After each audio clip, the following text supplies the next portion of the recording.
Здравейте! Дойде момента да ви разкажа малко повече и за нашата последна разходка за Румъния. Стана ни нещо като традиция през декември да посещаваме Румъния, но за наше щастие винаги има и нови места, които не сме посещавали и бихме искали да разгледаме. Първата ни дестинация, всъщност първото място, към което се отправихме този път, беше Синая.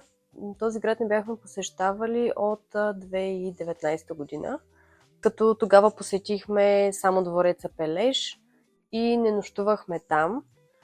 Като този път решихме да нощуваме и да разгледаме още няколко места наоколо. Още с пристигането в града се настанихме и тръгнахме към двореца, тъй като разбрахме, че на следващия ден ще е затворен и няма да имаме възможност да го посетим. В самия сайт видяхме, че има няколко различни възможности за разходка. Единия включваше само първия етаж, другия вариант беше първия и втория етаж. Третата разходка включваше първи, втори и трети етаж, или всъщност партера и първи и втори етаж. За наше очудване ни казаха, че няма екскурзовод. Самостоятелно си разглеждаш замъка. Тоест, това означаваше, че може да сме много бързи или много бавни, в зависимост от това колко ни се разглежда. Затова решихме да вземем и най-голямата разходка, тъй като не си спомням дали първия път не посетихме само партерния етаж.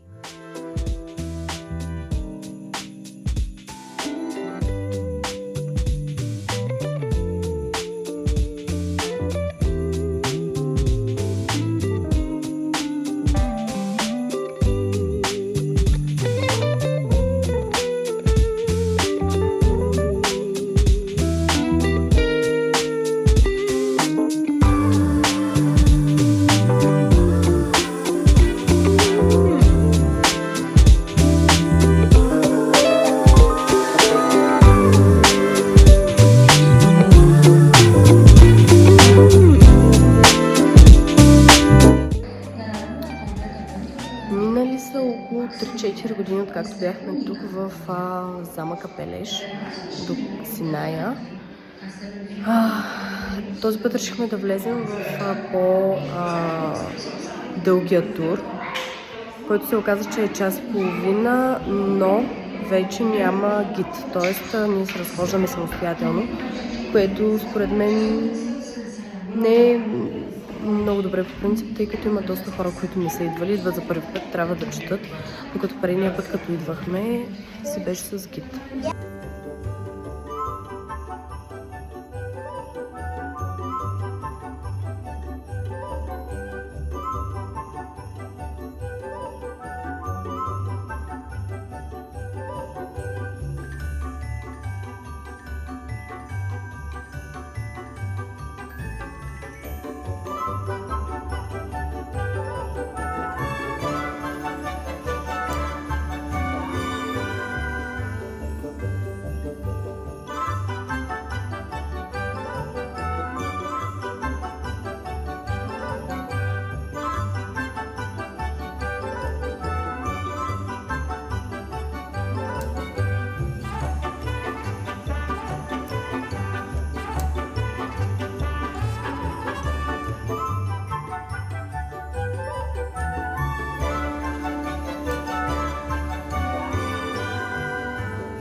Следващия ден стартирахме рано.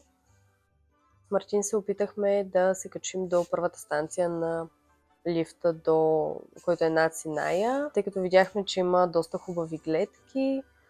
Тръгнахме, стигнахме почти догоре, но за съжаление точно тогава започна да вали доста силно и решихме, че няма смисъл дори да се опитваме да се разхождаме, тъй като наистина дойдоха чисто черни облаци и невероятен дъжд.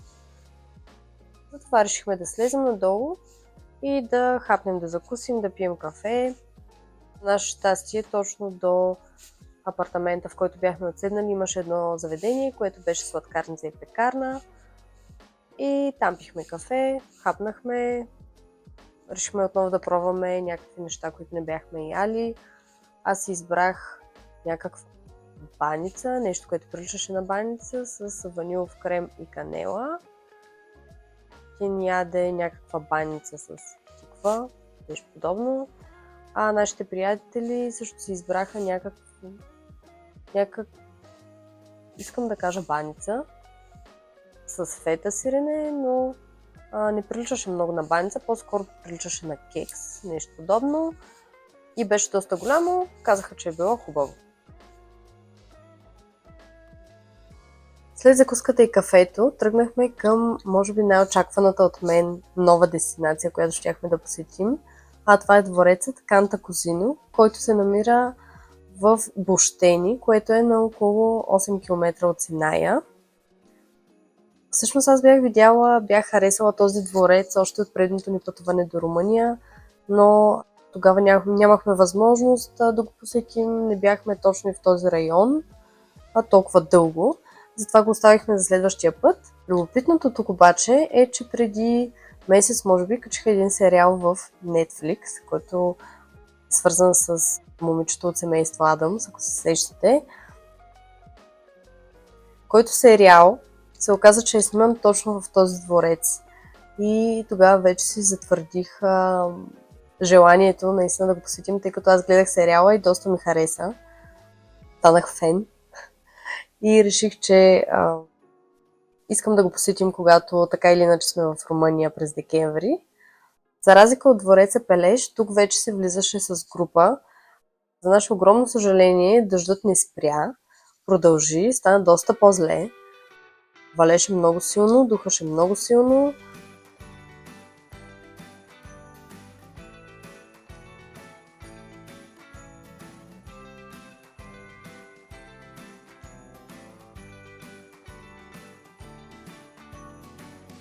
Трябваше да изчакаме около 1 час за следващата група. Седнахме, по случайност отново намерихме една свободна маса, тъй като имаше много хора. Аз предполагам, че най-вероятно заради този сериал е станал доста по-популярен този дворец. А и те се опитват да го направят така, тъй като навсякъде имаше табели за сериала, навсякъде имаше снимки, които показват, че точно на това определено място, кой кадър се е снимал, коя сцена от сериала се е снимала там. За интериора не мога да кажа нищо особено, тъй като наистина не беше толкова впечатляващ, в никакъв случай не беше толкова красив, колкото интериора в Пележ. Но за сметка на това е построен на едно наистина магическо място, построен на един хълм. Колкото разбрах, всъщност този принц, Кантакузино, а неговото семейство някога е ходило на лов и там на място на този дворец или до него някъде има ловна хижа, която те са използвали. Впоследствие той искал да се направи там дворец, така са го построили. Наистина е на страхотно място. Когато излезете от двореца, може да видите планините срещу вас. Ние имахме късмета да ги видим в така по-драматично състояние, с облаци, с мъгла, с дъжд, след това и с слънце. И наистина аз отново бих искала да се върна тук, особено през пролетта. Сигурна съм, че ще е много красиво. Надявам се да имам тази възможност. Тук цената на вход беше около 25 лева или 20 лева, нещо подобно. След Кантакузино тръгнахме директно към Букурещ, като пътят ни ще е около 2 часа. За съжаление, по някаква причина хванахме много задръствания през целия път. Не само в Букурещ, през целия път имаше доста задръствания.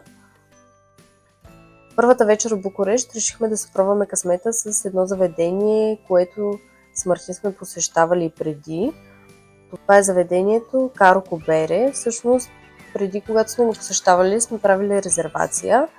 Опитахме се да направим такава и този път, но ни казаха, че за тези дати няма как да направим резервация за вечерта. Ако искаме, можехме да направим такава за обяд. Въпреки това, решихме все пак да пробваме, тъй като вече беше станало късно и за наш късмет имаше места. Това, което е по-специалното там е интериора, наистина е много красив. Някога този ресторант е бил бирария и за щастие е запазил този си дух. Там можете да хапнете традиционна кухня и освен това, винаги когато сме го посещавали, е имало представление с традиционни румънски танци, танцори, които са облечени в румънски носи. Този път обаче за първи път нямаше такива, а по-скоро имаше танцори, които танцуваха на други по-популярни не румънски песни.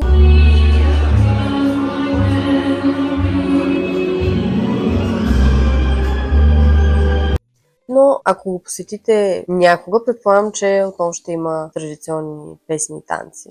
Тук хапнахме отново румънски специалитети. Аз този път избрах нещо, което не бях опитвала до сега. Това беше традиционно ястие от Буковина. Буковина е историческа област между Румъния и Украйна.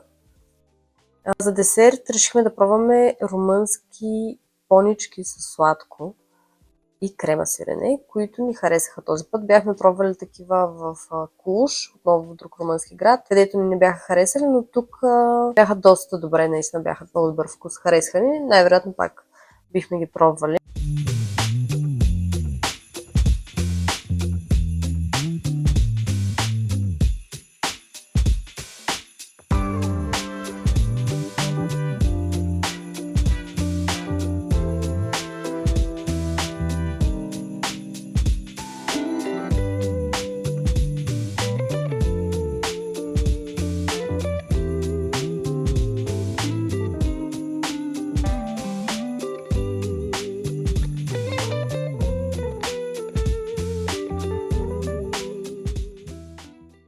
Следващия ден ни предстоеше посещение на Терме Букурещ.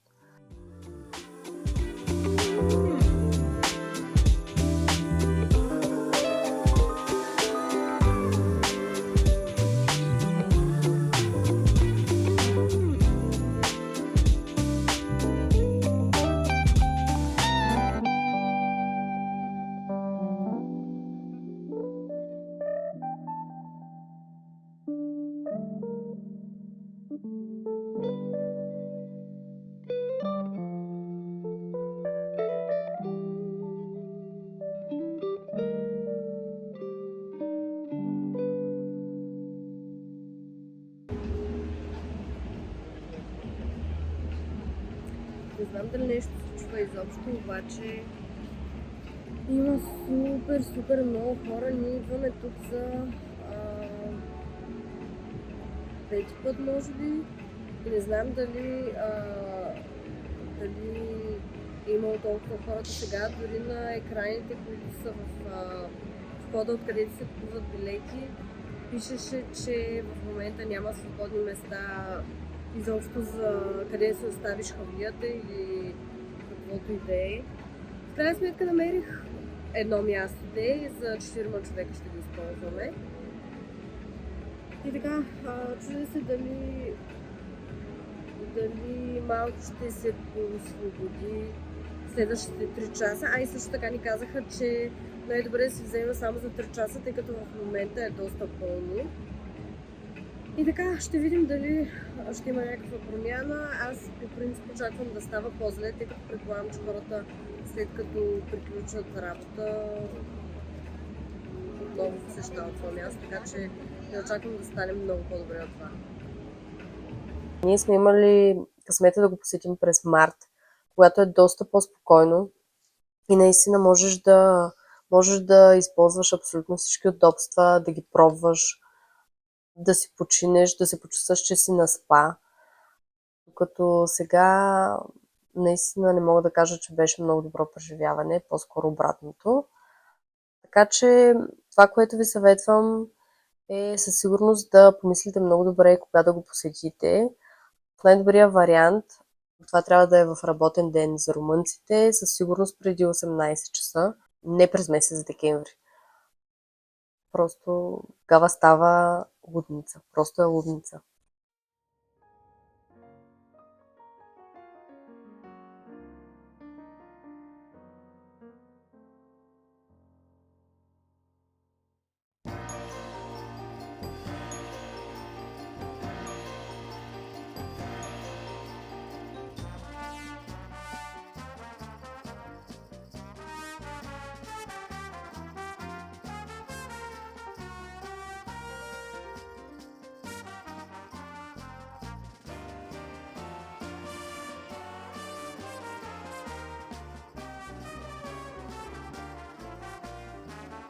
След това разочароващо преживяване на иначе хубавото място, стана време за вечеря и решихме да пробваме късмета си в друго популярно Букурещ заведение – Хану Манук.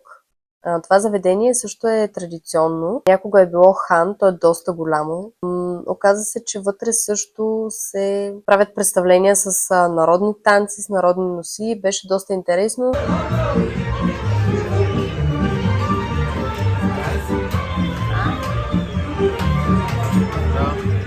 За съжаление, ние бяхме на маса, на която нямаше как да наблюдаваме изцяло танцорите, но пък чухме и хората как се забавляваха, така че това ни беше достатъчно. Този път реших аз да ям сармале с мамалига. Хареса ни храната, хареса ни, даже бих могла да кажа, повече отколкото в Каро Кубере, беше и по-евтина. Така че мога да ви препоръчам със сигурност това заведение за вечеря, ако има места, имате желание да го пробвате, да видите нещо традиционно и да пробвате традиционна храна.